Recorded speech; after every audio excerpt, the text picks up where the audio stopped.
Chương 51, Cự Hán hiển uy. Một khi chúng phải loại độc triển hương ti này, độc tính của nó sẽ thông qua mạch máu, từ từ lan rộng khắp toàn thân. Trong vòng một thời thần, nếu người chúng độc là thường nhân, vậy thì vẫn còn may, cũng không có bị nguy hiểm gì quá lớn. Nhưng đối với người luyện võ lại là uy hiếp chí mạng, người chúng độc trong lúc này không được vọng động nội ra chân khí bên trong, nếu không sẽ làm cho độc tính phát tác còn nhanh hơn, làm cho huyết dịch trong thân thể nghịch lưu, thống khổ không thể chịu nổi. Mà sau khi chúng độc một khoảng thời gian dài, độc tính xâm nhập vào trong cơ thể lại càng phiền phức hơn. Mặc dù có thể sử dụng chân khí để khống chế, nhưng mỗi ngày đều phải phục dụng giải dược, chế trụ độc tính, nếu không xương cốt toàn thân sẽ dần dần phát sinh dị biến, làm cho toàn thân từ từ co rút lại, cuối cùng giống như khối bùn khô cong lại chỉ còn một mảng, nằm bất động trên mặt đất. Hơn nữa điều càng làm cho người khác chỉ nhìn thôi mà đã sợ chính là một khi độc tính đã xâm nhập vào xương cốt, không có cách nào hoàn toàn loại trừ, chỉ có thể phục dụng giải dược tương ứng để làm cho độc tính chậm phát tác, lúc này độc tính trở thành một phần của cơ thể, không thể nào giải trừ được nó nữa. Mà tài liệu để phối chế ra loại độc dược này rất phong phú, đa dạng, có nhiều dược tài thành phần có thể thay thế được, mặc dù đều gây ra hậu quả như nhau, nhưng độc tính cụ thể sẽ do người phối chế khác nhau mà khác đi, trở nên quỷ dị khó lường. Thuốc giải độc tự nhiên cũng không giống nhau, chỉ có người chế ra độc dược mới có khả năng đối chứng mà chế ra giải dược, kiềm chế độc tính. Những người khác, cho dù là biết phương pháp điều chế triển hương ti cũng vô pháp điều chế giải dược. Cứ như vậy, cái mạng nhỏ của người trúng độc là nằm trong tay của người hạ độc, chỉ có thể ngoan ngoãn nghe lệnh, không dám phản kháng. Mạc Đại Phu đem những ký ức trong đầu liên quan đến triển hương ti lướt qua một lần, trong lòng dĩ nhiên đã minh bạch tại sao Hàn Lập lại có dáng vẻ vô lo như vậy. Lao trong lòng liền cười lạnh một chút, sắc mặt không có một điểm biến hóa, miệng lạnh nhạt nói: đây là thủ đoạn cuối cùng của ngươi ư? Tiểu tử, nếu ngươi không lưu lại hậu chiêu nào nữa, vậy trái lại hãy thúc thủ chịu trói đi. Tim Hàn Lập đột nhiên trầm xuống, chứng kiến thần sắc của Mạc Đại Phu không hề thay đổi, đối với những uy hiếp của hắn phảng phất như một điểm cũng không để trong lòng, như vậy hắn có thể khẳng định đối phương đã có chỗ dựa nào đó. Hắn nhìn kỹ lại, quả thật Mạc Đại Phu không để loại độc này vào trong lòng. Trên người đối phương đang trúng chất độc triển hương ti, tự nhiên cũng không thèm để ý, đối phương ngay cả một chút xúc động cũng không có. Bởi vậy, Hàn Lập rất rõ ràng, chính mình tuyệt đối đang ở thế hạ phong bất lợi, đối phương hình như đã có điểm nắm chắc, có thể bắt được hắn. Chứng kiến Hàn Lập im lặng không nói, Mạc Đại Phu cười hắc hắc, trong mắt ánh lên vẻ gian trá, trên miệng liền tùy tiện hét lớn một tiếng: "Thiết nô, bắt nó lại cho ta!" Vừa nghe đến đó Hàn Lập liền giật mình nhớ ra, tự chính mình sau khi vào trong nhà, tựa hồ đã hoàn toàn quên mất một nhân vật trọng yếu, hắn không kịp nghĩ, dùng mũi chân câu binh khí bên cạnh, thanh thiết chùy dễ dàng nhảy vào trong tay hắn. Chỉ trong một sát na, một hắc ảnh to lớn kèm theo một cỗ liệt phong từ trong góc phòng chạy ra, chỉ một chút đã đến trước mặt hắn, tốc độ cực nhanh, làm cho Hàn Lập căn bản không có cách nào trốn thoát. Bất đắc dĩ, hắn chỉ còn cách dùng tiêm chùy trong tay đâm vào tiểu phúc của bóng đen, hy vọng có thể ngăn cản đối phương một chút, để mình còn có cơ hội mà thở dốc. Dùng thanh chùy vừa nhỏ vừa ngắn, nhắm vào những bộ vị khác thật không thể nào khả thi. Nhưng Hàn Lập hiện giờ không có cách nào khác, đối phương thật sự rất cao lớn, mà binh khí trong tay chỉ dài nửa thốn, chỉ có thể đâm tới nơi này thôi. Hàn Lập chợt cảm thấy mình tựa hồ như va chạm với một quái vật chứ không phải con người, cổ tay như bị một thanh gỗ lớn mãnh liệt đánh vào, lập tức mất đi cảm giác, thân thể liên tiếp bị trùng kích lui về sau và bước, mà thiết chùy trong tay như đâm vào một tảng đá, bị đánh văng ra ngoài, mất tung mất tích. Hàn Lập trong lòng kinh sợ không thôi, vừa mới miễn cưỡng ổn định thân hình, liền cảm thấy trước mặt tối sầm lại, thân ảnh to lớn tùy chi như lai, ngay sau đó hai vai liền giấy lên một trận đau nhức, hai bàn tay khổng lồ gắt gao bóp chặt xương vai của hắn, làm cho hắn có cảm giác bị ép nát. Hàn Lập liều mạng lắc lắc vài cái, nhưng thân thể cứ như bị một ngọn núi lớn đè xuống, căn bản không thể động đậy. Dưới tình thế cấp bách, hắn bất chấp tất cả, lên gối, hung hăng đá lên chỗ yếu hại giữa hai chân đối phương. Ai u một tiếng, Hàn Lập đau đến mức mồ hôi chảy ròng ròng, chỗ chí mạng của đối phương không ngờ cũng cứng rắn vô cùng, hắn cảm giác như xương đầu gối giống như trứng gà trọi vào tảng đá, phảng phất như đã vỡ thành mấy mảnh. Bất quá hành động này của hắn dường như đã làm đối phương nổi giận, bàn tay khổng lồ trên vai hắn đột nhiên phát ra thêm vài phần ma lực, làm cho Hàn Lập đau đớn đến mức cơ hồ ngất đi, cả người cũng mềm nhũn nằm trên mặt đất. Tiết nô, điểm nhẹ thôi, tên này đối với ta có điểm đại dụng. Đúng vào lúc nguy cấp này, thanh âm mắng nhiếc của Mạc Đại Phu truyền đến. Khi lời nói vừa dứt, Hàn Lập cảm thấy hai vai nhẹ đi, cảm giác đau đớn đại giảm. Trong lòng hắn không khỏi thở dài một hơi, lần đầu hắn cảm thấy thanh âm của Mạc Đại Phu lại dễ nghe như vậy, bất quá sau khi may mắn đi qua, những nghi hoặc quanh quẩn đã lâu trong lòng hắn, lại vừa tăng thêm vài phần. Ngay từ đầu, Hàn Lập đã phát giác Mạc Đại Phu không hiểu vì sao, vừa đến chỗ mấu chốt đều hạ thủ lưu tình với hắn, sợ làm thương tổn mình. Hắn đương nhiên không tin là đối phương thiện tâm đại phát, cố ý hạ thủ lưu tình. Như vậy nhất định trong đó có điều gì đó mà hắn chưa biết, không cho đối phương nhìn rõ thủ đoạn của mình, như vậy mới khiến cho đối phương phải kiêng dè, không dám tự tin thi triển toàn bộ sức mạnh ra tấn công, nếu không cũng sẽ không cùng hắn dây dưa mãi đến tận bây giờ. Hắn âm thầm nắm bắt chủ ý này, muốn lợi dụng điểm này để mặc cả với đối phương, tìm cách thoát ra khỏi ma trưởng của đối phương.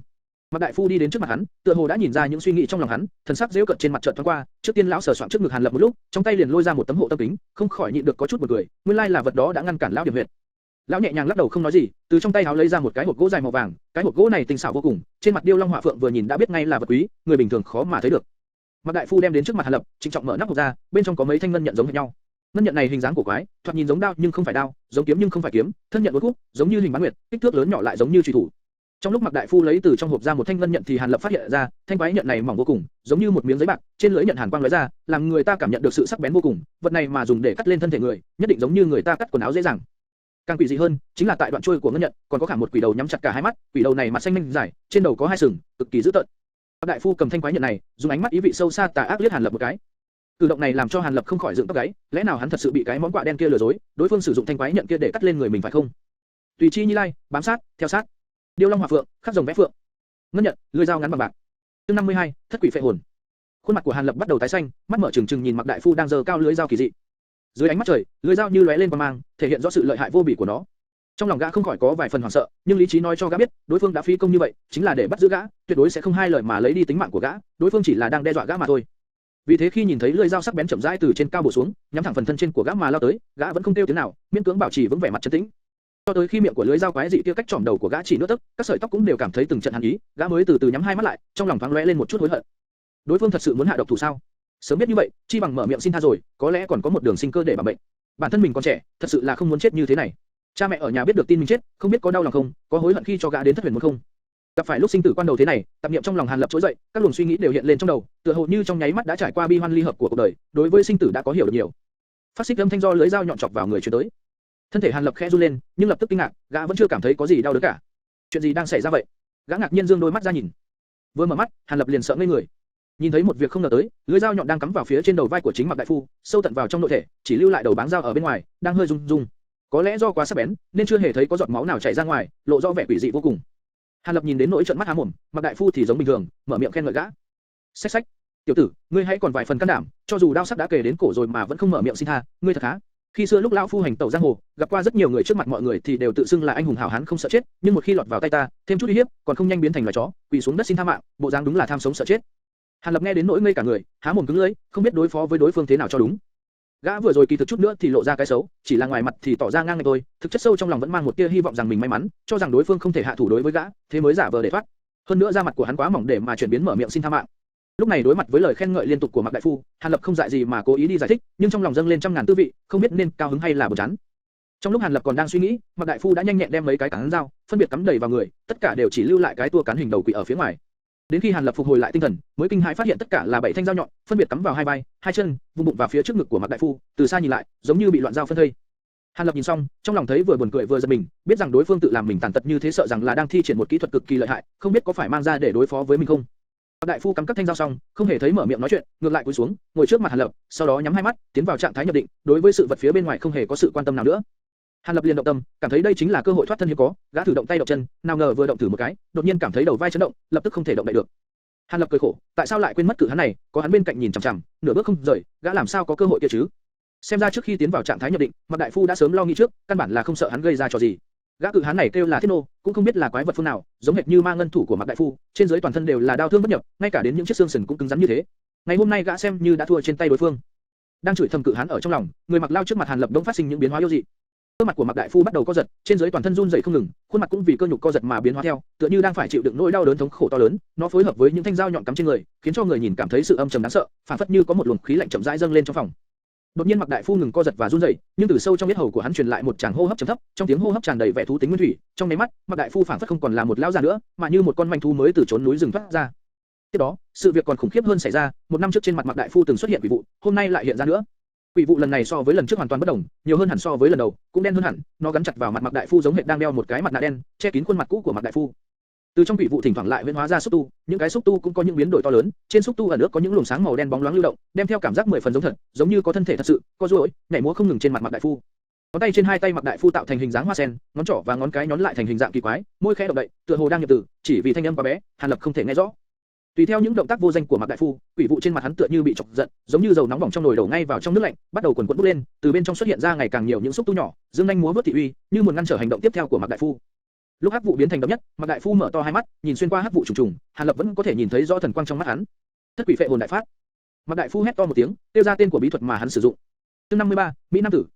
Hàn Lập vừa nghe, không khỏi rùng mình trong lòng, nhưng màn phát sinh tiếp theo, khiến cho tinh thần của gã nhận được sự kích động to lớn, khiến cho hắn nhận thức được rằng trên đời những việc hắn chưa biết còn rất nhiều, rất nhiều. Tùy theo tiếng hét của Mạc đại phu, 7 thanh dao nhọn đang cắm trên người lão đều rung lên, từ bên trong hình đầu quỷ ở cán dao phát ra âm thanh ông ông như tiếng chim kêu, hơn nữa âm thanh ngày càng vang, ngày càng thêm bén nhọn, tựa hồ như muốn sống dậy, muốn thoát ra khỏi người hắn. Mạc đại phu nhìn thấy mấy thanh dao nhọn tựa như không ngừng rung động, có chút tức giận, lao hạ giọng lầm rầm một câu, bởi vì thanh âm quá bé, tốc độ lại nhanh, Hàn Lập không nghe rõ lao nói cái gì, nhưng khả năng không phải là những lời dễ nghe. Mạc đại phu đứng dậy, quay một vòng quanh căn phòng, cuối cùng dậm dậm chân, như không còn cách nào khác lão đành lấy một ngón tay nhét vào trong miệng của một cái đầu quỷ.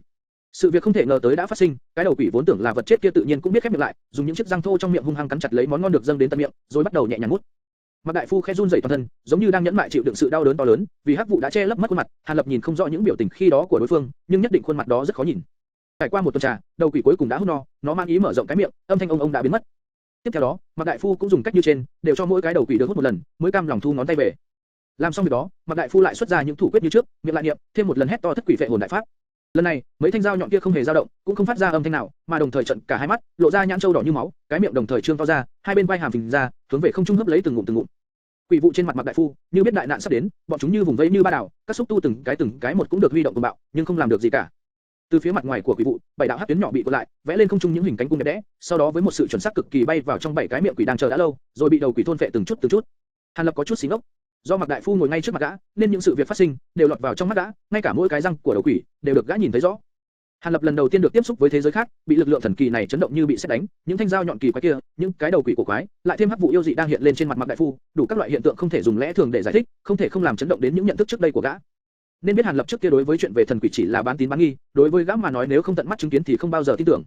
Bây giờ, những cảnh tượng quỷ quái chỉ có trong những câu chuyện truyền thuyết đã xuất hiện trước mắt, đã sờ sờ trước mặt gã, làm sao mà không khiến Hàn Lập kinh hãi.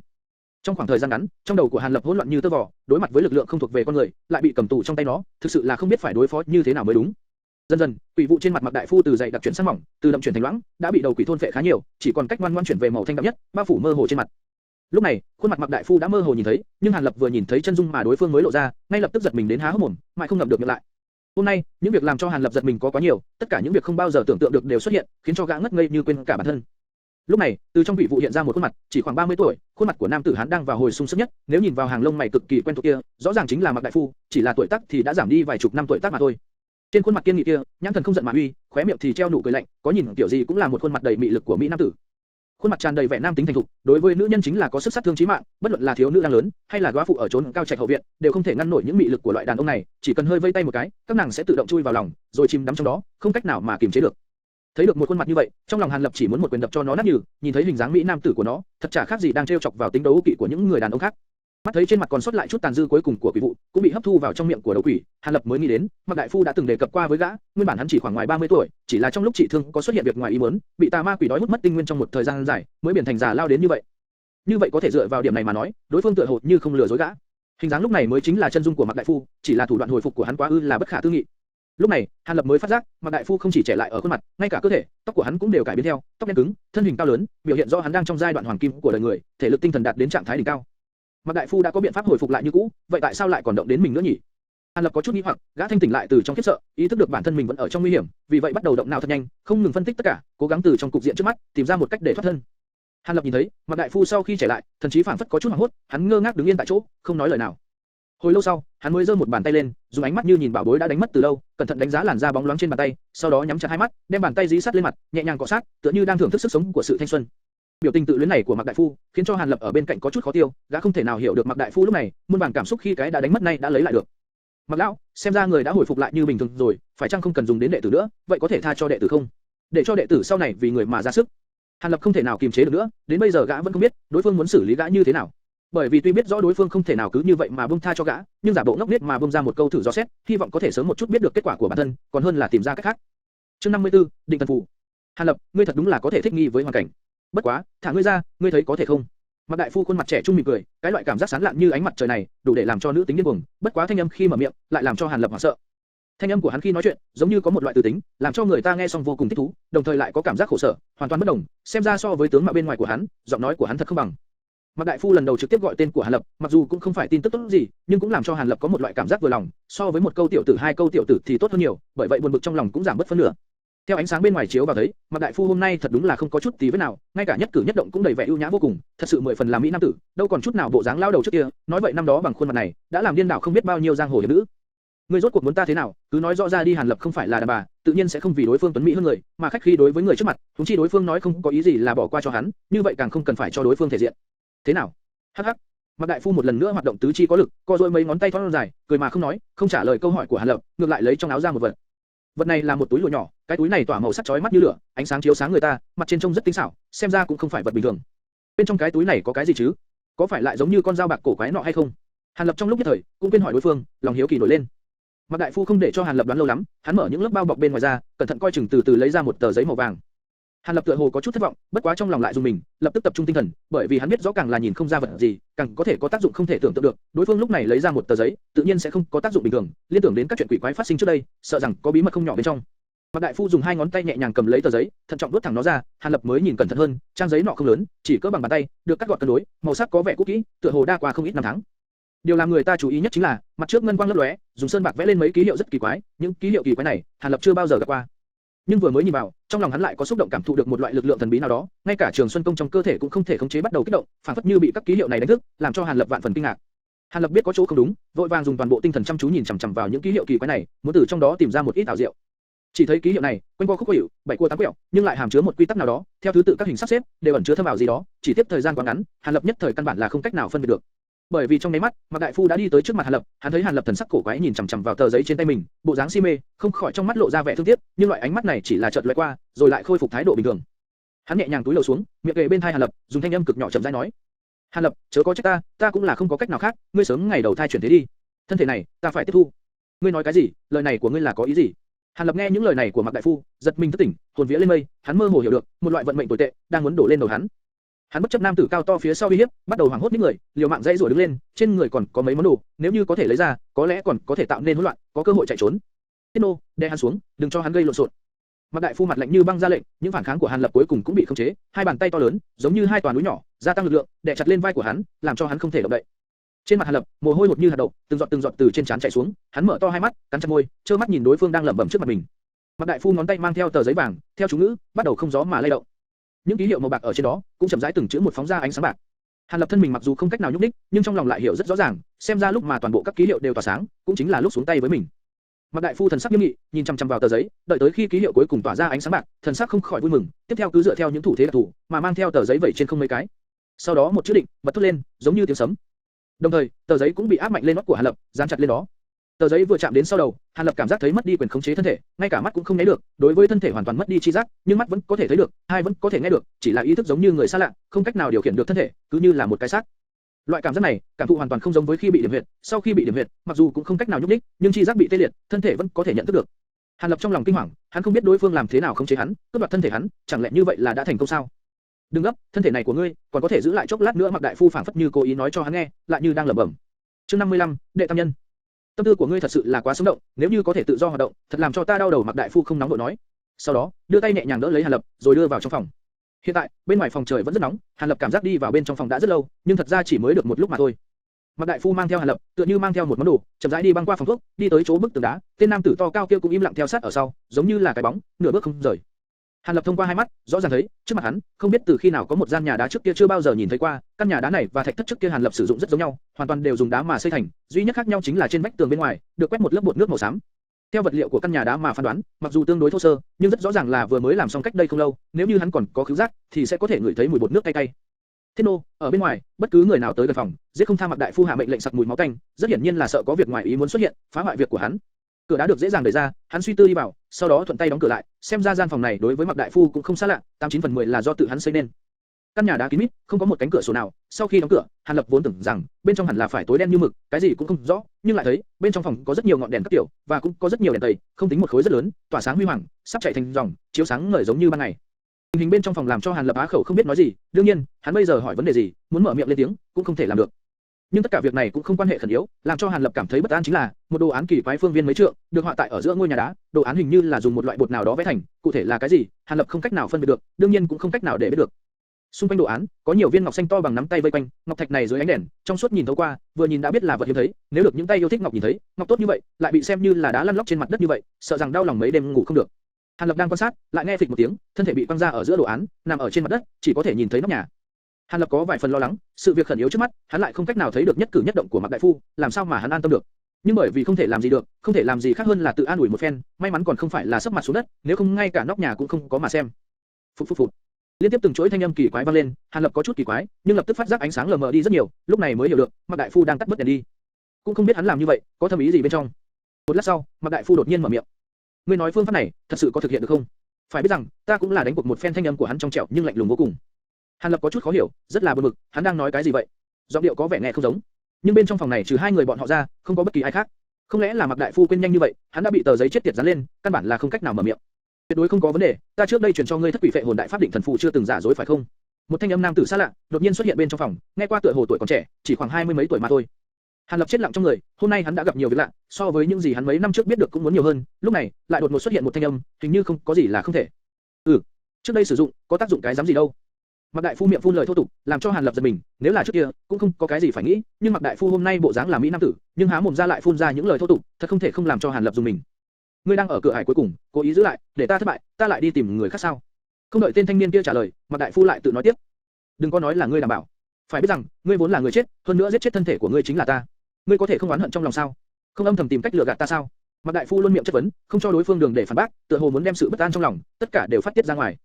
Tiếp theo, ngoại trừ tiếng Mạc đại phu thở dốc ra, thì trong thời gian ngắn không có tiếng động nào khác. Một hồi lâu sau, cũng không nghe được tiếng của tên thanh niên kia đáp lại. Hàn Lập nghe xong những lời này, trong lòng không khỏi phát lạnh, tên thanh niên đột nhiên xuất hiện này, đúng là người đã chết rồi, chẳng lẽ là quỷ hồn sao?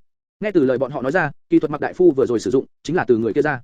Vậy ngươi muốn ta thế nào? Ta dùng tổ tiên, cha mẹ, cả nhà, thậm chí người toàn tộc ra phát thể độc, như vậy vẫn không thể làm cho ngươi hài lòng sao? Tên thanh niên kia, rốt cục đã tức giận mở miệng.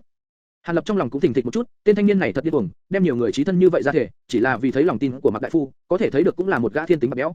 Lúc đầu còn vì đồng bệnh tương liên, trong lòng sinh ra sự hảo cảm, nhất thời không còn gì nữa. Không sai, ta không thể trở thành giống như ngươi, ngươi thân xác bị hủy, hiện chỉ còn nguyên thần ở đây, cả ngày không thấy được ánh mặt trời, so với hồn phi thần diệt, cũng không có chỗ nào tốt hơn. Mạc đại phu khẩu khí đã dịu xuống, xem ra không muốn thể hiện ra ngoài mặt.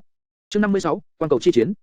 Dư Tử Đồng, ta chỉ là muốn nhắc nhở ngươi một lần cuối, giả sử ta có xảy ra việc gì, thì ngươi cũng không có nơi nào để đi. Phải biết rằng ngươi lúc này chỉ là hình thái nguyên thần, cũng không thể duy trì được bao lâu, nếu như không có ta giúp ngươi tìm kiếm thân thể thích hợp, sợ rằng sẽ thật sự tiêu tán. Cho nên mới nói, nếu công pháp có chỗ nào giả dối, bây giờ cứ nói cho ta biết, vẫn còn chưa muộn, ta tuyệt sẽ không hận thù gì với ngươi. Ta có thể cho ngươi mặt mũi, cũng có thể hạ độc chú. Mạc đại phu vẫn không chịu bỏ qua, vẫn tiếp tục tra hỏi thanh niên kia. Hàn Lập nghe cuối cùng đã hiểu rõ. Mạc đại phu khổ tâm nói với người này, chỉ là sợ hãi cái người gọi là Dư Tử Đồng này, khi truyền công pháp đã động tay động chân, làm cho hắn sử dụng bị sai, tự gây họa cho bản thân. Cho nên hắn mới vào lúc khẩn yếu, thận trọng do dự, muốn từ miệng đối phương làm cho rõ ràng, mới có thể yên tâm.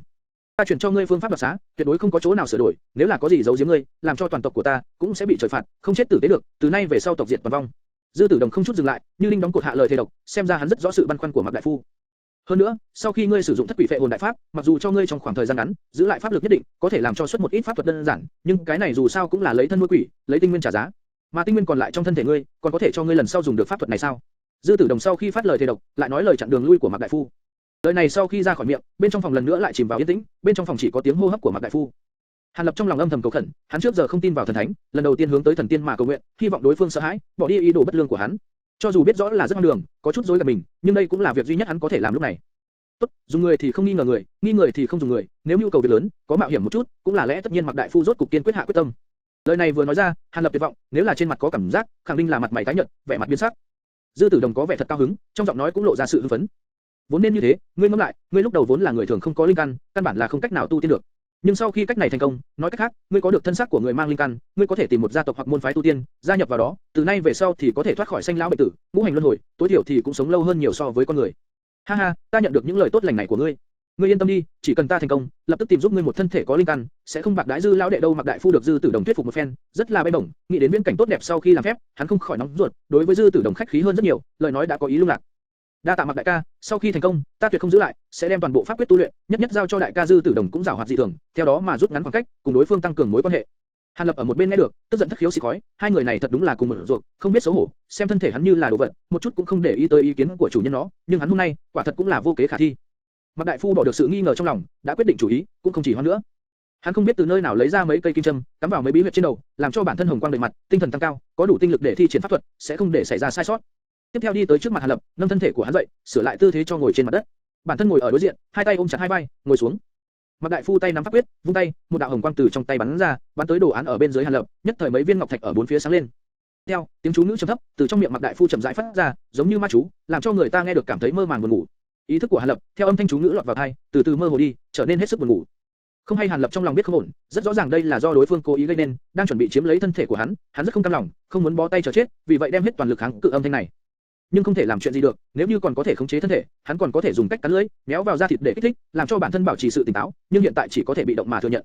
Dưới sự thôi miên mạnh mẽ của chú ngữ, Hàn Lập rất nhanh không còn biết gì nữa. Trước khi hôn mê, hắn mơ hồ nhìn thấy khuôn mặt của Mạc đại phu dưới ngọn đèn đú ám, trông rất dữ tợn đáng sợ, không còn phong thái của mỹ nam tử. Người thành châu đi. Đây là câu nói cuối cùng Hàn Lập trước mê đi muốn nói, cũng là lời nguyền rủa bất đắc dĩ. Trong bóng tối vô tận, Hàn Lập như lâm vào một giấc mộng kỳ lạ. Trong mộng, hắn là một quang cầu xanh biếc lớn bằng nắm tay, có thế giới của riêng mình, ở nơi này nó tự do ngao du, vui sướng vô cùng. Nhưng không lâu sau, đột nhiên xông tới một quang cầu màu vàng, quang cầu này chỉ cỡ ngón tay cái, so với Hàn Lập nhỏ hơn mấy lần, nhưng khí thế hung hăng, không có ý tốt, nó vừa thấy Hàn Lập, liền hung ác vào tới, mở cái miệng đầy răng nhọn cắn Hàn Lập. Hàn Lập đương nhiên cũng không yếu thế, cũng mở miệng, hung hăng phản kích. Được mấy cái, quang cầu màu vàng đã bị Hàn Lập ỷ vào thể tích lớn hơn, dễ dàng nuốt mất, cuộc chiến kết thúc khá nhẹ nhàng. Hàn Lập sau khi chiến thắng, hân hoan cổ vũ, trở về chỗ cũ thưởng thức mỹ vị của chiến lợi phẩm. Lúc này, từ bên ngoài lại có kẻ xâm lấn, lần này cũng là một quang cầu màu xanh, nhưng thể tích lớn hơn Hàn Lập, chỉ là ánh sáng có vẻ ảm đạm suy yếu, không chói mắt như Hàn Lập. Địch nhân lần này vừa thấy quang cầu do Hàn Lập biến thành, rõ ràng lấy làm kinh hãi, dừng lại một chút, tựa hồ có chút do dự. Nhưng Hàn Lập vừa mới thưởng thức tư vị tuyệt vời của việc ăn quang cầu khác, nên không muốn bỏ qua đối phương, cũng không lo lắng thực lực hai bên khác biệt, liền vào tới. Đối phương thấy vậy, cũng xông lên cắn xé nhau. Thể tích đối phương tuy lớn hơn Hàn Lập, nhưng suy yếu vô lực, rõ ràng chỉ là có cái mã, so với quang cầu màu vàng chống đỡ còn yếu hơn, cũng không đợi bị đánh bại, bắt đầu hướng ra phía ngoài chạy trốn. Hàn Lập không chịu buông tha đối phương, mau chóng đuổi theo, nhưng đối phương thật sự giàu hoạt, mỗi khi bị bắt được, lại đem bộ phận bị bắt lấy đó tách ra, bản thân lại tiếp tục chạy trối chết, cứ như vậy, nó cũng có thể chạy thoát được, bất quá thể tích của nó lúc này cũng chỉ còn 1/3 so với trước đây. Trải qua hai cuộc chiến đấu, chỗ này lại được Hàn Lập tiếp tục độc chiếm, quang cầu mà hắn hóa thân, lại tiếp tục người khác tới, nhưng đáng tiếc, đợi mãi mà cũng không có ai tới nữa. Một lúc sau, nó cũng không thèm để ý, vẫn một thân một mình khoan khoái phiêu đãng, cũng đã qua thật lâu, tựa hồ sẽ vĩnh viễn như vậy. Chương 57, thân tỉnh địch vong. Một cảm giác lạnh lẽo từ nơi bí ẩn nhất trong lòng chậm rãi bừng lên, rất nhanh chạy khắp toàn thân Hàn Lập, đem Hàn Lập từ trong cơn mê man tỉnh dậy. Hàn Lập vừa tỉnh lại, đã cảm thấy đầu nặng vô cùng, mơ hồ rất đau, toàn thân thể đều mềm nhũn, suy yếu vô lực, như là bệnh nặng mới khỏi, cố gắng mở hai mắt ra, mí mắt cũng nặng vô cùng, không cách nào nhúc nhích. Trong mơ hồ, Hàn Lập nhớ lại tất cả sự tình phát sinh trước lúc hôn mê. Hắn giật thoát, dùng mình một cái, ý nghĩ lập tức thanh tỉnh lại vài phần, vội vàng bắt đầu kiểm tra tình trạng của cơ thể. Ồ, hình như không bị chiếm cứ thân thể, mặc dù không mở được hai mắt, nhưng toàn thân trên dưới không thoải mái khác thường, sắp thật nói cho hắn biết, cả thân thể lại lần nữa trở về với hắn. Chẳng lẽ Mạc đại phu đã thất bại? Hàn Lập bị đả kích bởi sự ngạc nhiên ngoài ý muốn, nghĩ tới nghĩ lui vẫn không thể giải thích được. Đè nén sự hưng phấn trong lòng, Hàn Lập cố gắng hồi phục lại khí lực của bản thân, cố gắng mở mí mắt lên để thấy rõ sự vật xung quanh. Mới vừa mở mắt ra, chỉ thấy một gương mặt đầy tóc bạc, khô gầy tiểu tụy, cực kỳ già nua, đúng là khuôn mặt của Mạc đại phu hóa lao năm đó, chỉ là nhìn qua, tựa hồ so với trước kia còn muốn già hơn 10 tuổi, già đến mức không thể già hơn nữa. Lúc này, hai mắt hắn trợn tròn, vẻ mặt hoảng sợ nhìn Hàn Lập. Hàn Lập lấy làm kinh hãi, cả cơ thể trên dưới lập tức căng thẳng, cảm giác suy yếu bay lên 9 tầng mây, trong lòng hắn chỉ có một ý niệm duy nhất, chính là phải ra tay trước, thiên hạ thủ vi cường. Đã trải qua sự giáo huấn lần trước, Hàn Lập nói cái gì cũng sẽ không lại để bản thân dễ dàng bị người ta chế ngự. Nhưng sau đó, Hàn Lập phát hiện sự khác thường, ánh mắt đối phương ngưng trệ, vẫn không nhúc nhích, cũng không có tiếng hô hấp, phảng phất đã sớm chết từ lâu rồi. Hàn Lập hạ chân mày, nhưng trong lòng vẫn không dám không đề phòng, vẫn chưa giải trừ sự cảnh giác của bản thân, toàn bộ tinh thần của hắn chăm chú nhìn vào khuôn mặt của đối phương, muốn từ trong đó tìm ra một ít sơ hở. Chừng nửa khắc cẩn thận quan sát, Hàn Lập không thể không thừa nhận, đối phương xác thật không giống người sống. Sau khi do dự, hắn vẫn cẩn thận tới gần đối phương, vươn tay nắm lấy cổ tay của đối phương, mặt khác đưa ngón tay áp lên lỗ mũi của đối phương, sau khi kiểm tra một hồi, cũng không hề có động tĩnh. Lúc này Hàn Lập mới hoàn toàn an tâm, trong lòng trở nên thoải mái vô cùng, gánh nặng áp bức đè nặng sâu trong nội tâm cuối cùng đã được vứt bỏ. Cho tới bây giờ, Hàn Lập vẫn không dám tin, đại địch trước mắt mình, lao già Mạc đại phu gian xảo, thủ đoạn độc ác, cứ như vậy vô thanh vô tức mà chết đi, chết không minh bạch như vậy, dễ dàng như vậy. Hắn đưa tay lên nó sờ sờ, định thần phù nọ đã biến mất vô ảnh vô tung, không biết đã bay đi đâu rồi, phụ cận cũng không thấy bóng dáng của nó, điều này làm cho Hàn Lập có chút kỳ quái. Sau này học tới phương pháp phù chú hắn nghĩ lại chuyện này, mới hiểu được, miếng giấy vàng nọ hẳn là đã hao hết pháp lực, biến thành tro bụi, cho nên hắn mới tìm không được. Hàn Lập tinh thần đã thư thái, bắt đầu đưa ánh mắt nhìn ra xung quanh thi thể của Mạc đại phu, muốn tìm một vài đầu mối đã làm cho đối phương một mạng ô hô. Ngọn đèn bốn phía vẫn đang sáng, chứng tỏ rằng hắn cũng chưa hôn mê quá lâu, mà cách đó không xa mấy viên thanh ngọc đã trở nên mở đi, tựa hồ phẩm chất đã giảm xuống mấy tầng, trở nên không đáng xem. Tầm mắt vừa chuyển, trong góc của căn nhà đá, một đốm sáng lập lòe, đang tận lực né tránh tầm mắt Hàn Lập, đã lọt vào mắt hắn. Vật thể này, Hàn Lập cũng không xa lạ, đúng là trong lúc ngủ mơ, hắn lúc cuối cùng đã chém giết qua, cũng là địch nhân bại trong tay hắn, là quang cầu bị hắn ăn mất 2/3. Nó lúc này đang liều mạng trốn trong góc tường, tựa hồ rất sợ Hàn Lập, cố gắng ẩn nấp. Hàn Lập lúc đầu có chút kinh ngạc, nhưng sau đó nắm bàn tay lại, túi đầu trầm ngâm trong chốc lát. Một lát sau, Hàn Lập đứng lên, hướng tới đốm sáng nọ mà đi đến. Khi đến cách nó nửa trượng, hắn mới ngừng lại, thong thả mở miệng nói: "Ta nghĩ, chúng ta hẳn là phải biết một chút, nói vậy ngươi chắc là Dư Tử Đồng rồi." Quang cầu màu xanh biếc có chút run rẩy, ánh sáng trên người lóe ra bất định, nghe Hàn Lập gọi ra tên của nó ảm đạm đi trong chốc lát, rồi lại lóe sáng lên. Ngươi đoán được, các hạ thật đúng là đệ tử không chịu khuất phục của Mạc Tư Nhân, cùng hắn chống đối đốm sáng phảng phất có chút chấp nhận số mệnh, cũng mở miệng nói tiếng người, nghe giọng nói, đúng là tên thanh niên kia. Nó không có nói xạo, trực tiếp thừa nhận suy đoán của Hàn Lập. Vậy các hạ nên cho ta một chút giao phó, đem toàn bộ sự tình nói rõ ra cho ta nghe được. Đối phương thật sự là một trong nguyên hung như hại mình. Hàn Lập vẫn không có bộ dáng tức giận, vẫn thong thả dò hỏi. Nhưng Dư Tử Đồng thấy bộ dáng không nóng không lạnh của đối phương, không hiểu tại sao, cảm giác được trong lòng hàn khí nổi lên, có cảm giác đại họa trước mắt. Trước đó không lâu trong thần thức đại chiến, hắn vừa mới lĩnh giáo lợi hại của sát tinh này, bị cắn nuốt một bộ phận nguyên thần, pháp lực tổn thất hơn phân nửa. Giờ phút này pháp lực còn sót lại, chỉ có thể làm cho hắn thi triển mấy ảo thuật nho nhỏ, không có chút lực sát thương. Bây giờ đối mặt người ta, lại không có chút lực tự bảo vệ, trong lòng tự nhiên có nỗi sợ hãi nói không ra. Ngươi muốn biết cái gì? Hắn biết, đối phương vừa mới từ coi chết bề, tâm tình hẳn là rất không ổn định, có sự nguy hiểm rất lớn. Đừng thấy đối phương mặt ngoài tựa hồ rất bình tĩnh, nhưng trong lòng nói không chừng, đang giống như núi lửa bộc phát, nổi lên lửa giận bất cứ lúc nào. Hôm nay nếu đã bị phát hiện, cách tốt nhất chính là phối hợp, không nên trong lời nói khiêu chiến tính nhẫn mại của đối phương, hắn cũng không muốn cứ như vậy, trong lúc hồ đồ làm cho đối phương xúc động. Trước tiên là nói về, ngươi rốt cuộc là ai?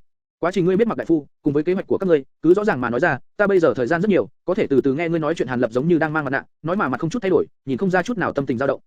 Chương 58, tu tiên giả. Khu, nói đến, ta cũng là người bị hại. Dư Tử Đồng mở miệng muốn tìm sự đồng tình của Hàn Lập, đem mối quan hệ của hắn và Mạc đại phu, cố gắng gạt bỏ qua một bên, nhưng thấy Hàn Lập không có biểu hiện gì, không thể làm gì khác hơn là nói tiếp. Ta vốn lúc đầu là một người tu tiên.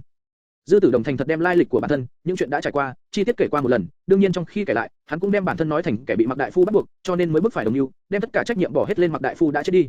Hàn Lập tự nhiên sẽ không hoàn toàn tin tưởng lời nói của hắn, nhưng kết hợp với những gì Mạc đại phu đã nói, cũng đã có thể suy ra 7-8 phần chân tướng, cũng có thể hiểu được sự việc. Bỏ đi những gì mà đối phương có thể giả dối, Hàn Lập đối với chuyện đã trải qua cũng đại khái hiểu rõ. Những chuyện của Mạc Đại Phu trước đây nói với hắn là hắn đã bị ám toán, đi ra ngoài tìm phương pháp khôi phục công lực, hẳn là sự thật, cũng không có gì phải lừa gạt hắn. Nhưng theo lời kể lại trước đó thì tại một nơi thần bí đã tìm được một quyển ký thư, theo đó tìm được phương pháp khôi phục công lực là chuyện giả tạo, hoàn toàn đều là do Dư Tử Đồng, Mạc Đại Phu mới khôi phục được công lực, nhưng cũng là bởi vì Dư Tử Đồng, hắn mới bị chớ chú vào thân. Nguyên do, Dư Tử Đồng vốn là thành viên của một gia tộc tu sĩ, tu luyện Trường Xuân Công đến tầng thứ 7, có hỏa hầu nhất định, nhưng do sau này tư chất có hạn, Trường Xuân Công cũng không có tiến bộ, không cách nào chính thức đạt tới trúc cơ. Người tu tiên mà không có trúc cơ, không thể xem như là thành viên của tu sĩ, cũng không thể chính thức giao thiệp với tu tiên giới, cho nên Dư Tử Đồng dưới sự bất đắc dĩ, không thể làm gì khác hơn là rời khỏi nơi ẩn cư, chuẩn bị đến thế tục nâng cao lịch duyệt, xem thử có khả năng nâng cao tâm cảnh, đột phá bình cảnh trước mắt. Đương nhiên là có thể nói, có thể tìm được một số dược liệu chân quý, đem về luyện linh đan, như vậy càng tốt hơn. Bất quá hắn cũng biết hy vọng này rất mong manh, nhưng bất kể nói như thế nào, cũng là chuyện vật khí, nói không chừng khiến cho hắn buộc phát một bước lên mây. Hoài bao ý đồ mê người, Dư Tử Đồng mới 20 mấy tuổi đã rời khỏi giới tu sĩ tiến vào thế tục. Thế giới bên ngoài, thật làm cho người ta hoa cả mắt, rất nhanh đã che mở hai mắt của Dư Tử Đồng, tâm cảnh của hắn vốn đã không mạnh mẽ, mới mấy năm đã hoàn toàn thoái hóa, làm thượng khách của các gia đình quyền quý, bắt đầu hưởng thụ vinh hoa xa xỉ của thế gian, tâm tu tiên đã dần dần phai nhạt đi. Đối với loại đệ tử nửa đường đứt gánh như Dư Tử Đồng, gia tộc bọn họ tự nhiên trăm năm sau sẽ gạch tên hắn khỏi sổ, từ nay về sau hắn được coi như là người thế tục, không được lui tới gia tộc, trừ phi hậu nhân của hắn lại xuất hiện người tu tiên tư chất xuất chúng, mới đồng ý cho lần nữa nhận tổ quy tông. Cứ như vậy mà nói, con đường của Dư Tử Đồng đã là vô vọng, không cách nào tu tiên được, nhưng sống thọ trăm tuổi, phú quý cả đời cũng là kỳ vọng được. Loại người tu tiên trước khi đạt trúc cơ, cũng là rất bình thường, cũng không tính là đại sự gì. Nhưng không biết là ông trời có mắt, hay là Dư Tử Đồng chuyển vận, vài năm sau đó, hắn trong lúc vô ý trên đường đi dạo, thuận tiện theo thói quen đi một vòng dược điếm, tại một cửa hiệu hắn phát hiện một quả huyết linh thảo rất hiếm thấy, linh thảo này cùng với hồng du hoa bình thường rất giống nhau, cho nên bị đặt ở cạnh nhau. Dư Tử Đồng vừa thấy, tự nhiên mừng rỡ, có linh thảo này, hắn có hy vọng đột phá bình cảnh, lòng tu tiên lại một lần nữa nổi lên, lúc ấy hắn liền bỏ tiền mua vật ấy. Không ngờ lúc này lại có chuyện xảy ra, lại có một gã tu tiên tiến vào trong tiệm, cũng phát hiện thuốc này, đương nhiên cũng không chịu bỏ qua, hai người liền nảy sinh ra tranh chấp. Chủ nhân dược điếm thấy vậy, lập tức nhân cơ hội bảo hai người ai xuất ra nhiều ngân lượng hơn, thảo dược này sẽ thuộc về người đó. Kết quả trên người Dư Tử Đồng tiền tài nhiều hơn một chút, tự nhiên mua được linh dược này. Bất quá hắn cũng không ngu ngốc, biết đối phương sẽ không từ bỏ ý đồ, ngay trong đêm trốn đi, hướng về gia tộc mà chạy trốn, nhưng mới đi được nửa đường, đã bị người nọ đuổi theo, kết quả tự nhiên là một hồi đại chiến. Áp lực của đối phương cao hơn hắn một bậc, Dư Tử Đồng bị hộc máu mà bại, nhưng lại không nỡ mất đi linh dược. Hắn cắn răng phát động bảo mệnh phù của gia tộc, dùng bí pháp đồng quy vu tận, dọa lui đối phương, lúc này mới chạy thoát được. Nhưng lúc này, hắn đã bị thương không nhẹ, lại ở dưới tình cảnh đó, hắn đụng phải Mạc Đại Phu cũng đang đi tìm thuốc. Cũng là do Dư Tử Đồng xui xẻo, hắn tuy nói là đã hành tẩu mấy năm tại thế gian, nhưng kinh nghiệm đối với người trong giang hồ một chút cũng không có. Sau khi nhìn ra tình huống của thân thể Mạc Đại Phu, lại đi nói ra, trong lúc vô ý lại tiết lộ mình có mang thuốc để trị bên người. Do đó, hắn đã rước lấy đại họa sát thân, phải biết rằng Mạc Đại Phu giờ phút này đang nóng lòng tìm thuốc, đang tìm thuốc lại nghe được đối phương có thuốc có thể chữa trị cho mình, lập tức dùng tất cả các thủ đoạn, khẩn khoản cầu khẩn. Nhưng thuốc mà Dư Tử Đồng nói, tuy không phải là kỳ chân như huyết linh thảo, nhưng cũng cần mười mấy loại thảo dược chân quý, dùng phương thức của người tu tiên, hao phí nguyên khí lớn mới luyện chế thành, mà trên người hắn cũng còn không nhiều lắm. Dưới tình huống ngày nay hắn đang trọng thương, hắn càng quý trọng vô song, làm sao mà có thể đem tặng cho một con người như là một con kiến hôi như vậy được? Mạc Đại Phu thấy bản thân 3 lần 4 lượt cũng không thể xin được thuốc, trong lòng thẹn quá thành giận, liền nổi lên sát tâm, lén lén đi theo đến chỗ không người, liền ở sau lưng Dư Tử Đồng hạ độc dược bị chế. Theo lý thuyết, một độc dược tầm thường vốn không có tác dụng đối với Dư Tử Đồng, nhưng loại độc dược mà Mạc Đại Phu sử dụng là dùng dược vật đặc chế, ngay cả hắn cũng không hiểu hết uy lực của nó, dĩ nhiên trong lúc vô tình làm cho Mạc Đại Phu đắc thủ. Dư Tử Đồng vốn đã trọng thương, hơn nữa độc tính công tâm, trở nên bị nẹt tở, lúc này Mạc Đại Phu mới xuất hiện, nên ngang lục soát trên người hắn. Dư Tử Đồng thấy vậy, cũng không hoàn toàn hiểu rõ tiền nhân hậu quả, trong lúc lựa giận công tâm, không suy tính đã xuất ra huyết tiến âm hồn chú, đem máu huyết toàn thân hóa thành một huyết chú, phúng tới trên đầu Mạc Đại Phu, sau đó nguyên thần rời khỏi thân thể, lặng lẽ phiêu xuất ở bên ngoài cơ thể. Nguyên thần sau khi xuất hiếu, Dư Tử Đồng mới phát hiện bản thân chưa có chuẩn bị trước, không có chuẩn bị pháp khí để dung thân, dưới tình thế bất đắc dĩ không thể làm gì khác hơn là chui vào trong cơ thể Mạc Đại Phu, tạm thời tránh cho nguyên thần sự nguy hiểm tiêu vong. Mà Mạc Đại Phu bị máu tươi bắn lên đầu, lúc đầu có kinh hãi, nhưng sau đó phát hiện không gì khác thường, cũng không để ở trong lòng. Hắn ỷ vào sự thông hiểu đan dược, lấy từ thi thể của đối phương ra các loại dược hoàn, hân hoan mà uống vào, quả nhiên thuốc vào bệnh trừ, công lực của Mạc Đại Phu khôi phục. Mạc Đại Phu mừng như điên, mang theo những đồ vật lục soát được trên người đối phương, cùng với một quyển Trường Xuân Công khẩu quyết xem không hiểu, dự định bay lại Lam Châu, đi báo thù tuyết hận, trọng trấn hùng phong. Chương 59, Tam đại thiết tắc. Mạc Đại Phu không cao hứng được mấy ngày, uy lực của âm hồn chú đã bộc lộ ra, hắn cơ hồ mỗi ngày già yếu đi với một tốc độ kinh khủng bằng một năm, nhanh chóng biến thành một lão giả. Hắn rất sợ hãi, nghĩ biện pháp khống chế hiện tượng quỷ dị phát sinh trên người, nhưng không chút hiệu quả. Nếu như cứ như vậy, không bao lâu mạng hắn tự nhiên sẽ ô hô, như một ông lão vậy, suy kiệt mà chết. Nhưng may mắn chính là, lúc này nguyên thần của Dư Tử Đồng càng tồi tệ hơn. Nguyên ban đầu khi Dư Tử Đồng tiến vào trong cơ thể Mạc Đại Phu, một lúc sau, xảy ra hiện tượng bị nguyên thần của đối phương đồng hóa. Đồng hóa là một loại hành động đoạt xá, đoạt thân xác, là do nguyên thần ở thời gian dài trong cơ thể của người khác, bị nguyên thần của chủ nhân cơ thể trong vô thức tạo ảnh hưởng lẫn nhau, nhưng hiện tượng nguy hiểm chính là cuối cùng chỉ có một ý thức có thể tồn tại. Dư Tử Đồng thấy vậy, dưới tình thế bất đắc dĩ không thể làm gì khác hơn là nổi lên chủ ý chủ động đoạt xá. Hắn sở dĩ không tình nguyện như thế, không phải bởi vì hắn lương thiện, mà là sợ hãi tam đại quy tắc đoạt xá của tu tiên giới trong truyền thuyết. Thứ nhất, người tu tiên không thể tiến hành đoạt xá đối với con người, nếu không thân thể đoạt xá, sẽ không chịu nổi hành động đoạt xá mà hỏng mất. Thứ hai, chỉ có người có pháp lực cao tiến hoàn đoạt xá với người có pháp lực thấp, mới có thể thành công, mới có thể không bị đối phương phản ngược lại, sự chênh lệch pháp lực càng lớn, càng an toàn. Thứ ba, trong cuộc đời một người tu tiên, bất luận pháp lực cao hay thấp, đều chỉ có thể tiến hành một lần đoạt xá, nếu cố tiến hành thần thứ hai, nguyên thần sẽ vô duyên vô cớ mà yêu vong. Ba quy tắc này trải qua không biết bao nhiêu sóng gió cũng chưa từng bị phá vỡ, không biết đã hạn chế bao nhiêu người cố gắng nhờ đoạt xá để gây sóng gió hoặc cố gắng dùng thuật này để trốn tránh hai kiếp. Trời cao đối với loại hành vi nghịch tiên này đã có quy định, không để cho người tu tiên dùng thuật này làm cho thiên hạ trở nên đại loạn, dùng biện pháp cứng rắn này để hạn chế. Bởi vậy nếu Mạc Đại Phu là người tu tiên, Dư Tử Đồng ngược lại không có gì sợ hãi, thoải mái mà cùng với đối phương tranh đoạt thân thể này, nhưng Mạc Đại Phu chỉ là người phàm, không có chút pháp lực nào trong người, căn bản không cách nào chịu nổi hành vi đoạt xá, chỉ sợ hắn chỉ mới tiến hành được nửa chừng, thân thể bị tranh đoạt sẽ hoàn toàn bị hỏng mất. Hơn nữa cứ xem như là ẩn thân tổng cơ thể người khác, vậy sẽ không tránh khỏi vận mệnh bị đồng hóa, sẽ lại lần nữa gặp khốn cảnh đáng xấu hổ, càng ngày càng tệ hơn. Bởi vì pháp lực của hắn sẽ theo nguyên thần mỗi lần xuất nhập mà trở nên giảm bớt đi nhiều, rất nhanh sẽ tổn thất hầu như không còn gì nữa, không cách nào ra vào nữa, sẽ phải sống trong cơ thể của người khác cuối cùng cũng bị đồng hóa. Phải biết rằng sau khi biến thành nguyên thần, hắn không có thân thể để bổ sung pháp lực mang theo dùng một lần là hụt đi một lần, cũng sắp theo thời gian mà dần dần tiêu giảm, hắn cũng không biết còn có thể chống đỡ bao lâu nữa. Cho nên Dư Tử Đồng trừ phi có thể tìm được một người có pháp lực thấp kém, có thể chịu nổi hành vi đoạt xá của người tu tiên, nếu không hắn tuyệt sẽ không đưa nguyên thần ra ngoài thân thể, đi mạo hiểm thử một lần nữa. Dưới tình hình thân thể của đối phương sắp bị huyết chú phá hỏng mất làm cho nguyên thần của bản thân không còn chỗ ẩn thân, và nguyên thần của bản thân cũng gặp nguy hiểm bị đồng hóa, dưới hai áp lực quá lớn này, Dư Tử Đồng với tư tưởng tham sống, không thể làm gì khác hơn là tạm thời vứt bỏ cửu oán giữa hai người, bất đắc dĩ liên hệ với Mạc Đại Phu, đem tình hình cũng sự lợi hại trong đó, nói rõ cho đối phương biết. Mạc Đại Phu sau khi nghe xong, mới đầu có chút phẫn nộ, nhưng rất nhanh ý thức được cơ duyên trong đó, hắn suy nghĩ và ước định 3 điều với Dư Tử Đồng, đặt thành hiệp nghị, hiển lộ bản sắc kiêu hùng. Đầu tiên, Mạc Đại Phu muốn Dư Tử Đồng dạy cho phương pháp khống chế được ý thức của bản thân, tận lực tránh bị nguyên thần của đối phương đồng hóa. Mà Dư Tử Đồng cũng dạy cho đối phương một ít bí thuật, làm cho đối phương có thể làm chậm lại tốc độ già yếu, nhưng pháp lực cũng chỉ có thể duy trì trong thời gian ngắn. Tiếp theo, Mạc Đại Phu phải tìm kiếm một người có linh căn, là đồng tử có khả năng tu luyện Trường Xuân Công, dạy cho hắn tu luyện, sau đó đợi đến lúc thời cơ chín mùi, Mạc Đại Phu tạm thời thu lại pháp lực, tiến hành đoạt xá, tái sinh trở lại. Đối với việc này Mạc Đại Phu cũng từng có nghi vấn, muốn đích thân tu luyện môn này, kết quả tự nhiên không chỗ nào thành, còn bị Dư Tử Đồng cười nhạo một phen, thế mới biết người không có linh căn, đúng là không cách nào tu luyện được pháp lực, mà hắn chính là người tu tiên không có linh căn. Điểm cuối cùng, sau khi Mạc Đại Phu đoạt xá thành công, đã có thời gian lâu dài sau này, sẽ giúp đối phương tìm một thân thể thích hợp, cũng hiệp trợ đoạt xá. Với các điều khoản như thế, thoạt nhìn đối với Mạc Đại Phu tương đối có lợi, nhưng cũng là việc không thể hiểu rõ ràng được, Dư Tử Đồng nguy cơ bị đồng hóa đã ngay trước mắt. Hắn ở địa vị bất lợi, đương nhiên chỉ có thể chịu thiệt, bất quá có chịu thiệt hay không, cũng chỉ có hắn mới biết được.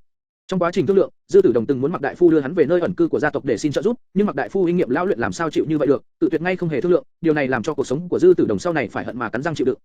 Chuyện đã xảy ra sau đó, cũng không có cái gì để nói, Mạc Đại Phu mấy năm trước không thể tìm được người thích hợp, nản chí tiến vào Thất Huyền môn, sau đó vô tình thu nhận Hàn Lập, truyền thụ Trường Xuân Công, sau đó lại không thua kém gì Mạc Đại Phu, thậm chí Hàn Lập tự bản thân còn có nhiều kinh nghiệm hơn. Sau khi Hàn Lập nghe xong những lời này, thở dài một hơi, phần lớn nghi vấn trong lòng đều đã được giải khai.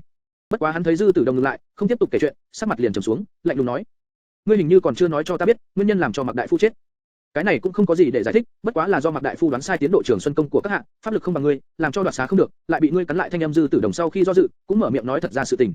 Nói như vậy, quang cầu màu vàng lần đầu tiến vào trong cơ thể ta, chính là nguyên thần của Mạc Đại Phu, quang cầu thứ hai màu xanh biết chính là ngươi. Hàn Lập hời hợt nói: cái này, ta lúc ấy tưởng rằng các hạ và Mạc Đại Phu đồng quy vu tận, vì không muốn lãng phí thân thể này, ta muốn mượn một chút hắn có chút xấu hổ. Sợ là không phải tưởng rằng như thế, mà là ngươi cố ý xếp đặt. Dư Tử Đồng, ngươi lúc đầu truyền cho Mạc Đại Phu đoạt xá đại pháp, sợ là sẽ không có hảo tâm gì, cố ý không nhắc tới thành công cùng thất bại, có liên quan đến pháp lực cao thâm đến đâu. Bốn ngươi đã có xếp đặt từ trước, Mạc Đại Phu dùng phệ hồn đại pháp tự tàn cùng tầng thứ tư Trường Xuân Công của ta, pháp lực lớn nhỏ cũng không sai biệt lắm, một khi đoạt xá, là lúc hai người tự giết lẫn nhau, đồng quy vu tận. Sau đó ngươi làm ngư ông đắc lợi chiếm tiện nghi, nhân cơ hội chiếm thân thể của ta, đoạt xá thành công. Ta đoán không sai chứ, Dư đại tu tiên giả của ta. Hàn Lập một hơi, tỉnh táo nói ra phán đoán của bản thân. Dư Tử Đồng sau khi nghe xong, một hồi lâu cũng không nói gì, hồi lâu sau mới thở dài một hơi, có chút hề bại không có phản bác. Nguyên trước ta khen ngươi, chỉ là thuận miệng nói một chút, nhưng bây giờ là thật tâm khen ngợi ngươi, ngươi thật sự rất thông minh, cho mà thắng cả thầy, còn vượt cả tên Mặc cư nhân hồ ly kia. Ngươi đoán rất đúng, cái này tất cả thật là do ta xếp đặt, nhưng không nghĩ tới, tư chất tu tiên của ngươi lại tốt như thế, chỉ trong khoảng thời gian ngắn, đã luyện đến tầng thứ 6 Trường Xuân Công, chỉ thấp hơn một tầng so với ta, chẳng những dễ dàng thôn phệ nguyên thần của Mạc Đại Phu, ngay cả nguyên thần nguyên khí đại thương của người tu tiên ta, cũng không phải là đối thủ của ngươi, ngược lại tổn thất đi không ít nguyên khí. Bất quá hắn đang nói chuyện, khẩu khí đột nhiên trở nên ngạo nghễ hẳn lên. Mặc cư nhân, bất quá chỉ là một kẻ phàm tục, lại muốn ngang hàng cùng với người tu tiên chúng ta, xưng vinh gọi đệ, hắn xứng sao? Càng không thể dễ dàng tha thứ, hắn đã dùng thủ đoạn ti tiện, hủy đi pháp thân của ta, còn muốn đặt chân vào thiên đạo, thật sự là nằm mơ giữa ban ngày. Dư Tử Đồng vừa nói vừa nghiến răng, xem ra trong lòng đối với Mạc Đại Phu thống hận đã lâu, bây giờ mới lộ ra không hề cố kỵ. Bất quá ngươi lại không giống, các hạ trời xanh linh căn, tư chất hơn người, tại thế tục thật sự là quá đáng tiếc, nếu chịu giúp ta tìm được thân thể thích hợp, hỗ trợ ta đoạt xá, ta nguyện làm người dẫn đường cho ngươi, giúp ngươi gặp trưởng lão gia tộc của ta, thu ngươi làm đồ đệ, ngươi thấy thế nào? Chương 60, thí độc. Dư Tử Đồng đối với lời nói dối của mình rất tự tin, hắn không tin có người có thể thoát dẫn dụ được đắc đạo thành tiên, vĩnh sinh bất tử. Nhớ lúc trước, Mạc Đại Phu hận hắn đến tận xương thủy, nhưng dưới những thoại ngữ đồng dạng như vậy liền ngoan ngoãn mà hợp tác với hắn. Tin rằng chỉ cần lại đưa ra một ít điểm tốt, tin rằng đối phương sẽ ngoan ngoãn mà hợp tác với mình. Nhưng Dư Tử Đồng đã thất vọng, nghe lời dụ hoặc của hắn xong, biểu hiện của Hàn Lập không lộ ra một chút hưng phấn nào cả, mà khuôn mặt hắn hết sức bình tĩnh, tựa hồ những lời nói của đối phương không lọt vào tai hắn, chỉ giống như gió thổi qua mà thôi. Việc hợp tác, ta sẽ suy nghĩ sau, nhưng hiện tại ta còn một ít nghi vấn, hy vọng ngươi có thể giảng giải rõ ràng. Hàn Lập dùng ánh mắt tỉnh táo nhìn Quang Cầu, nhẹ nhàng nói: trả lời hết mấy vấn đề của ngươi, ngươi sẽ hợp tác chứ? Cái này còn phải xem vào câu trả lời của ngươi có làm ta hài lòng hay không. Hảo, ngươi hỏi đi. Dư Tử Đồng rất nhanh đồng ý, xem ra hắn đối với câu thành ngữ nhân tại Úc Diêm Hạ, bất đắc bất đê đầu rất là thấu triệt. Hàn Lập không có hỏi ngay, mà hắn ngẩng đầu lên nhìn mái nhà một lúc, xem ra hắn đang suy nghĩ xem những vấn đề gì cần phải hỏi. Dư Tử Đồng bị bộ dạng trịnh trọng của đối phương dọa cho sợ hãi, trong đầu không ngừng nghĩ ngợi, không biết Hàn Lập có hỏi những vấn đề làm hắn đau đầu hay không. Ta muốn biết, ta cắn nuốt xong nguyên thần của Mạc đại phu và một bộ phận nguyên thần của ngươi xong sẽ có hậu quả xấu gì không? Tại sao ý nghĩ của ta có chút khác lạ, biết nhiều đồ vật hơn nhưng không tài nào xác định rõ, không biết có chuyện gì không phải hay không? Hàn Lập rốt cục mang những vấn đề hắn gặp phải sau khi tỉnh dậy lo lắng ra hỏi. Dư Tử Đồng nghe xong, nguyên lai đối phương lo lắng vấn đề nhỏ này, lập tức trong lòng nhẹ xuống, thanh âm nói chuyện cũng thoải mái hơn. Nguyên lai là chuyện này. Lão đệ, ngươi lo lắng quá rồi, hoàn toàn không cần phải để tâm chuyện này. Phải biết rằng, những thứ được nhồi nhét vào đầu ngươi cần phải trong vòng 1-2 năm mới tự động tàn mát, ngươi hoàn toàn không cần quan tâm. Nói như vậy, ta thôn phệ cái đó là hoàn toàn vô dụng sao? Một điểm lưu lại cũng không có a. Ta có chút không tin. Hàn Lập dùng ánh mắt hoài nghi nhìn đối phương, lộ ra bộ dáng không tín nhiệm. Nói một điểm cũng không giữ lại chỉ là nói quá thôi, nhưng có thể lưu lại, đích xác không nhiều lắm. Dư Tử Đồng vội vàng lên tiếng giải thích, hắn sợ đối phương có cái gì hiểu lầm.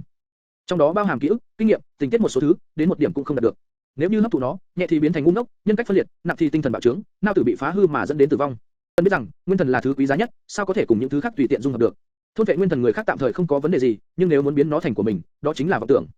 Nếu không, tùy tiện đoạt xá có thể thu được kinh nghiệm, trí nhớ, công pháp của đối phương, vậy không phải thiên hạ đại loạn sao? Sẽ còn ai chăm chỉ mà tự luyện công, đột phá cảnh giới, tu luyện tâm pháp nữa? Tùy tiện đoạt xá chẳng phải là sẽ có sao? Nguyên thần bị thôn vệ, có thể lợi dụng duy nhất ở một điểm mà thôi, đó chính là bản nguyên chi lực. Nó giúp nguyên thần của mình trở nên tráng kiện hơn, bất quá cũng chỉ một chút mà thôi, bởi vì nguyên thần bị thôn vệ rất nhanh biến mất, hầu như không còn, không cách nào lợi dụng tiếp được nữa. Hàn Lập vừa nghe Dư Tử Đồng giải thích, trong lòng cuối cùng cũng cảm thấy dễ dàng hơn. Hắn nghe ra đối phương không có nói láo, Dư Tử Đồng lúc này sợ rằng đang muốn cùng hắn hợp tác giống như đã hợp tác với Mạc đại phu, tự nhiên sẽ không dối gạt hắn.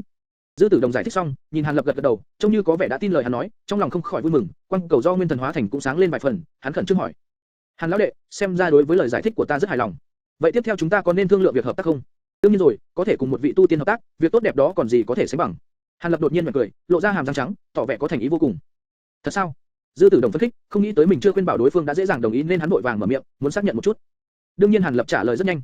Sau đó hắn mỉm cười, lấy từ trong tay áo ra một đồ vật, dùng giọng nói thân thiết nói với Dư Tử Đồng: Chúng ta đã là hợp tác với nhau rồi, vậy trước khi thương thảo một cách cụ thể, các hạ sẽ không tự tuyệt ta, phối hợp làm một cái thí nghiệm nho nhỏ chứ? Thí nghiệm? Dư Tử Đồng sửng sốt, hắn nhìn ống đồng trong tay đối phương, cảm thấy rất quen mắt, hình như đã thấy qua ở đâu rồi, trong lòng liền có dự cảm không tốt. Không sai, thí độc thí nghiệm. Lời nói của Hàn Lập còn chưa dứt, ngón tay cái nắm ống đồng đống giật một cái, tiếp theo một dòng chất lỏng đen, quái đặc bắn ra, mang theo mùi hủ sú nồng nặc, hướng thẳng tới mục tiêu đối diện. Từ quang cầu phát ra tiếng kêu thảm thiết của Dư Tử Đồng, nguyên thần của hắn bị chất lỏng màu đen tới vào, trên bề mặt quang cầu, ánh lục quang bỗng nhiên ảm đạm đi, xem ra hắn bị thụ thương không nhẹ. Ngươi dĩ nhiên cũng dám lén hạ độc ta? Dư Tử Đồng kêu lên, khản cả giọng, tựa hồ đến giờ hắn vẫn chưa chấp nhận nổi những việc đã phát sinh. Hàn Lập không để ý tới sự giận dữ của đối phương, hắn đưa tay lên thắt lưng, ba một tiếng, từ trên thắt lưng hắn rút ra một thanh bảo kiếm sáng loáng. Thanh kiếm này chỉ rộng chừng một ngón tay, chiều dài tầm thước dưới, lưỡi kiếm mềm dẻo vô cùng, đúng là một thanh kiếm hiếm có ngọc đái đoản kiếm. Thanh kiếm này là do Hàn Lập sử dụng trọng kim nhờ thợ rèn tạo cho một thanh đoản kiếm, cũng là thanh kiếm đắt nhất. Bất quá hắn không có am hiểu cách sử dụng loại vũ khí này, cho nên đến tận giờ hắn vẫn chưa dùng đến.